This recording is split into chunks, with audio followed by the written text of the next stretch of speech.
morning on your health, a struggle that many women are currently facing, difficulty finding the estrogen patch. It is a popular form of hormone replacement therapy, or HRT, and demand has surged in recent months after the FDA recently removed the black box warning label. Dr. Rekha Kumar is an endocrinologist at Weill Cornell Medicine, and Tamsen Fadal is the best-selling author of How to Menopause. Good morning to both of you. Good morning. Welcome. Good morning. I mean, I think this is an important conversation because, you know, as you get to a certain age, everybody talks about hormone replacement therapy and treatments. So first, let's talk about the benefits. Yeah, so the benefits of being on estrogen or hormone replacement therapy include treating menopausal hot flashes, preventing bone loss, helping with sleep that's disturbed by hot flashes. And this shortage has actually been going on for a little bit of time now. Why is that? So the reason we're having an estrogen shortage is that a big study that made women and doctors believe that estrogen was dangerous around 2002 has been found to be flawed. And we are prescribing estrogen to women again, and women feel good on estrogen. It helps them feel well during perimenopause and menopause. And so there's an increase in demand of patients that want to be on it and doctors that want to prescribe it. Tamsen, I've come to know you over the last few years, and I love that you've taken up this mantle. Thank you. You've become an advocate for menopause. We mentioned the book that you've written, but you're also producing some films, and you're really sort of at the forefront of this conversation. You also recently had a conversation with the FDA, with some folks from the Food and Drug Administration. Relief in sight? What do they say? You know, I wish I could sit here and tell you there's relief in sight. There's not right now.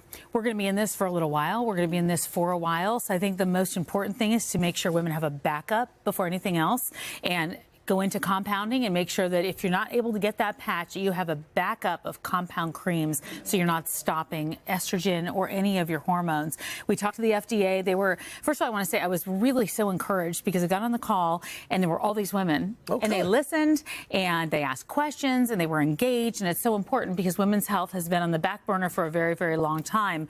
But what we did before we went into that meeting with the FDA is a survey with MIDI Health, 8,000 women. And we got some really interesting numbers and some feedback because we wanted to see how many people were having a hard time finding their hormones and then how many people were actually using them or not using them. And what we found from that survey is 44% of the 8,000 were having a difficult time getting prescriptions filled. 11% had stopped using those hormones altogether, which really scares me because once you get women using them and then they go away, how difficult is it going to be to get them back?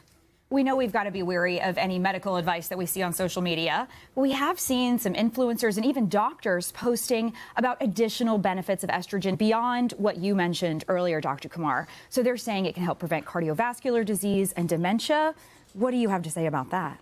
So this removal of the black box warning on estrogen has led the pendulum to swing the other way and have people claim that estrogen can help with everything. There are early signals in specific patients that estrogen can help prevent cardiovascular disease, but we are not there as a uniform recommendation just for prevention. So we don't prescribe estrogen to prevent cardiovascular disease when women don't have other symptoms, and the same for dementia. There may be early signals in very specific age groups, but across the board, at this time, we don't recommend prescribing estrogen to prevent dementia. Okay. Tamsen, what about when it comes to weight gain? A lot of women complain about weight gain during menopause. Does estrogen actually help with that? I was one of the first ones to do it. I woke up one day and I went, what is going on? Like, I've been eating better than ever, working out, and I can't fit in anything anymore. So weight gain, we know, is an issue for a lot of women. I would say that there is a study and a review that was looked at that was looking at estrogen with GLP-1s, and there's still a lot more research to do that said if you have the two of those together, there could be some benefits, but that's a review that was being done. So the good news is there's a lot of conversations to have with your doctor, but I think the most important thing, if anybody is walking away with something, is to make sure you're not just stopping your hormones, estrogen, progesterone, and make sure you have a conversation with your doctor. And that's what gets me excited about this, is that more women are doing that. Yeah, I am glad we're talking about it more. Me too. And I'm glad the men are talking about it too. Absolutely. Thank you. Thank you both so much for being here. Thank you. Thank you. Hey, thanks for watching. And don't forget, you can catch the Today Show every morning on NBC or take Today when you're on the go. Just follow the Today podcast on Apple Podcasts, Spotify, or wherever you listen.